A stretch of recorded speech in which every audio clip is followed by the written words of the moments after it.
नमस्कार। आज हम अपने बीएससी थर्ड ईयर फिजिक्स के फर्स्ट पेपर क्वांटम मैकेनिक्स में अनसर्टेनिटी प्रिंसिपल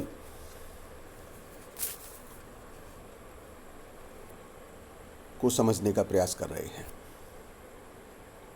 आप देखिएगा विषय किस प्रकार से डेवलप हुआ। डी ब्रोगली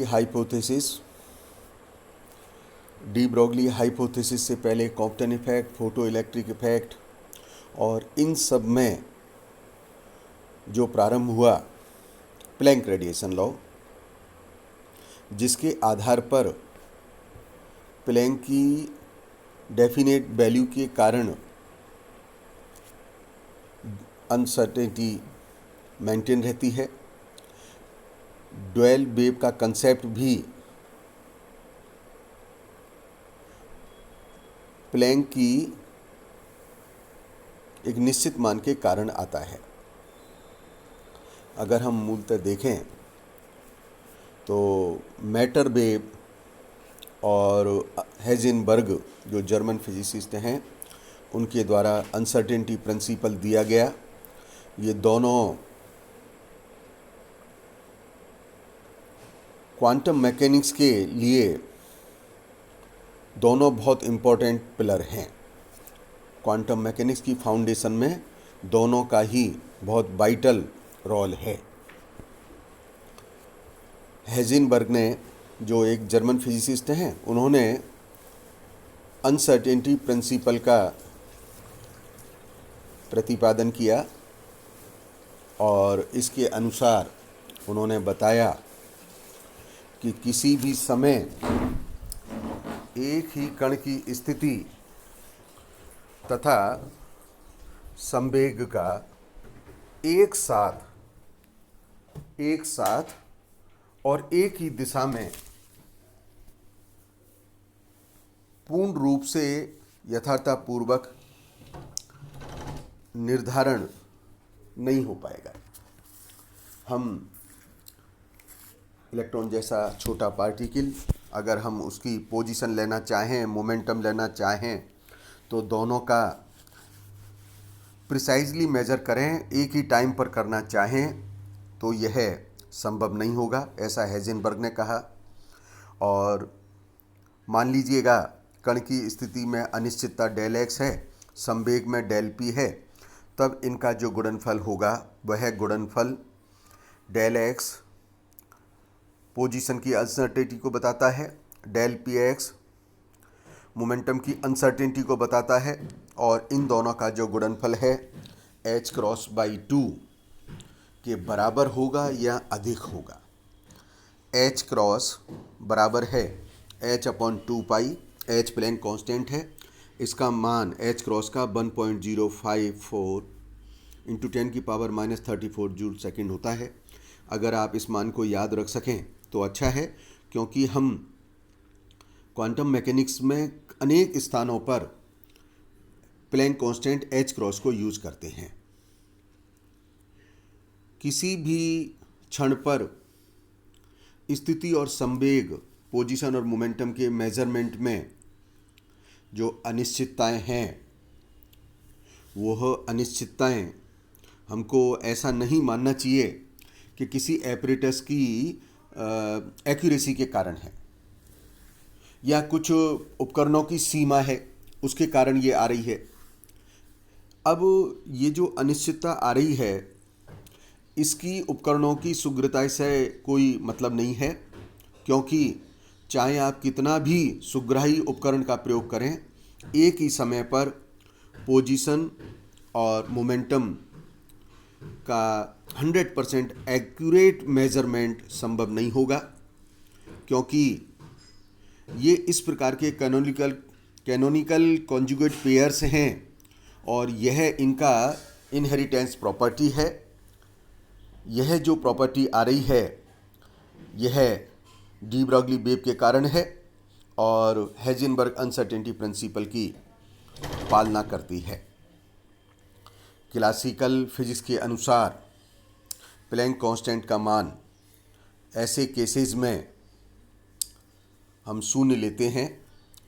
परिणाम स्वरूप डेल एक्स और डेल पी एक्स के मापन को शून्य लिया जा सकता है।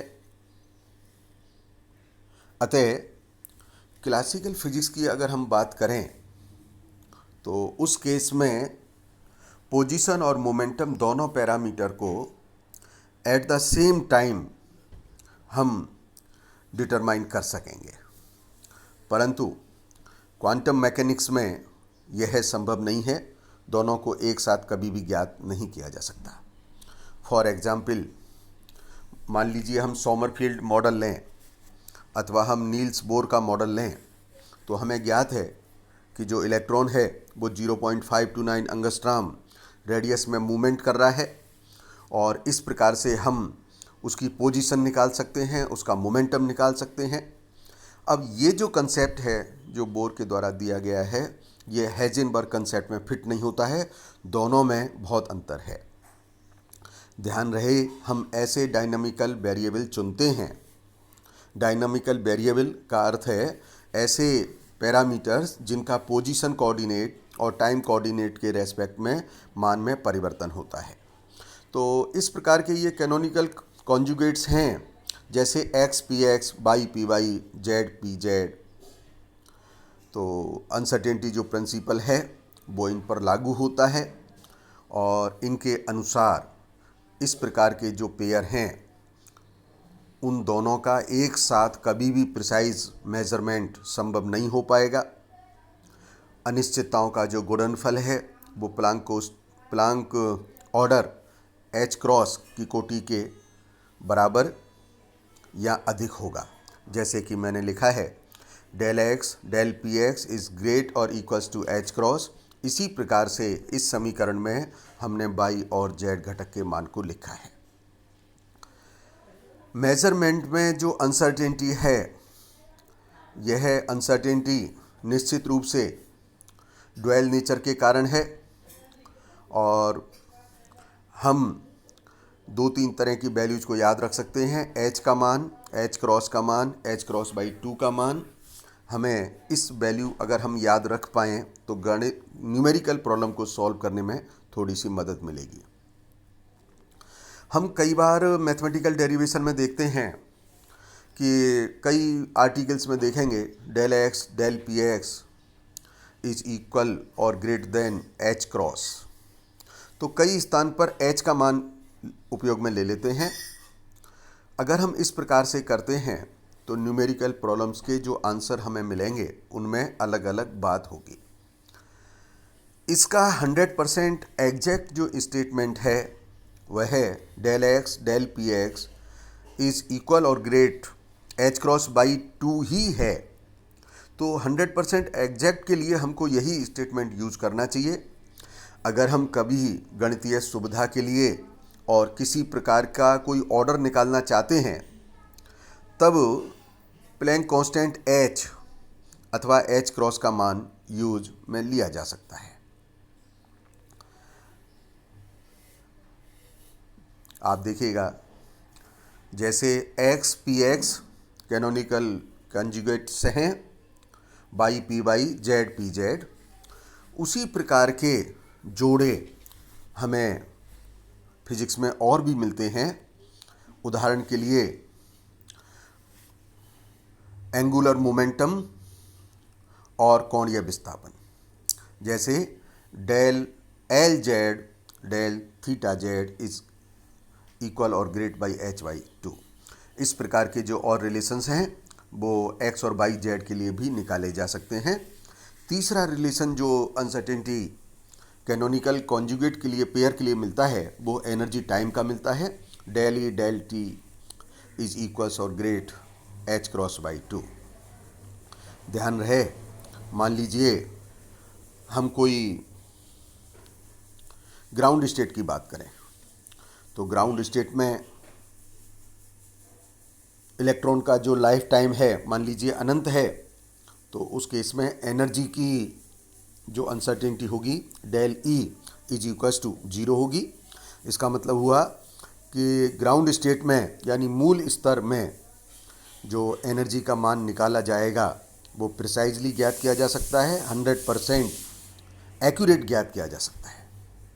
अगर हम और केस लें, जैसे कि एक्साइटेशन एनर्जी लेवल में जो लाइफ टाइम है वो लगभग 10⁻⁻8 सेकंड का होता है।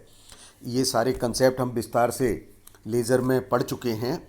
अगर हम एनर्जी की अनसर्टेनिटी निकालें तो H×/del T, और इस प्रकार से इलेक्ट्रॉन वोल्ट में एनर्जी के मान में जो अनसर्टेनिटी आएगी वो 6 × 10⁻⁸ इलेक्ट्रॉन वोल्ट प्राप्त होती है, जिसे कि मैंने इस प्रकार से ज्ञात किया है। सबसे पहले H×/delta T पर ये जूल में आ रही है, फिर जूल को हमें इलेक्ट्रॉन वोल्ट में कन्वर्ट करना है। अब हम 2-3 विशेष बातों पर ध्यान रखेंगे, जैसे X के साथ Px, Y के साथ Py, Z के साथ Pz, यही पेयर है।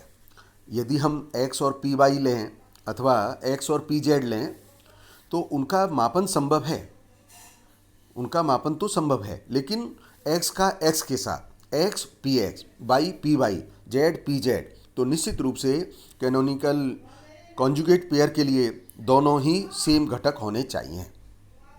दूसरा ये देखिएगा, del X del Px position और मोमेंटम में अनसर्टेनिटी बता रहे हैं। मान लीजिएगा आपने मोमेंटम में अनसर्टेनिटी को जीरो कर दिया। इसका अर्थ हुआ कि संवेग का जो मापन हुआ है वह बिल्कुल प्रिसाइजली हो गया है, 100% एक्यूरेट हो गया है।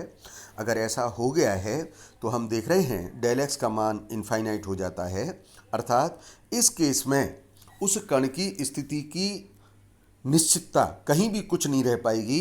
वह कण कहीं भी -इनफाइनाइट से +इनफाइनाइट तक कहीं भी जा सकेगा, कहीं भी मिल सकेगा। उसकी पोजीशन में हम कुछ भी जानकारी प्राप्त नहीं कर सकेंगे। इसका अर्थ हुआ कि यदि हम एक पैरामीटर को 100% एक्यूरेट मेजर करने का प्रयास करते हैं तो दूसरा पैरामीटर को हम मेजर करने की स्थिति में नहीं होते हैं। और इसी प्रकार से हेज़ेनबर्ग का जो अनसर्टेनिटी प्रिंसिपल है माइक्रो सिस्टम मैक्रो सिस्टम दोनों के लिए है, दोनों पर जनरलाइज है, दोनों पर व्यापक रूप से लागू होता है। हालांकि जो मैक्रो पार्टिकल्स हैं उनके मास अधिक होने के कारण और उनका साइज़ अधिक होने के कारण ये बहुत विजिबल नहीं हो पाता है। ये भी ध्यान रहे, जो बोर थ्योरी है और हेज़ेनबर्ग अनसर्टेनिटी प्रिंसिपल है, दोनों में मूलभूत रूप से भिन्नता है। इस कार्य के लिए हेज़ेनबर्ग को, इस सिद्धांत के लिए नोबेल प्राइज़ मिला, और एक तरीके से उनको जो नोबेल प्राइज़ मिला for the creation of quantum mechanics के ऊपर मिला।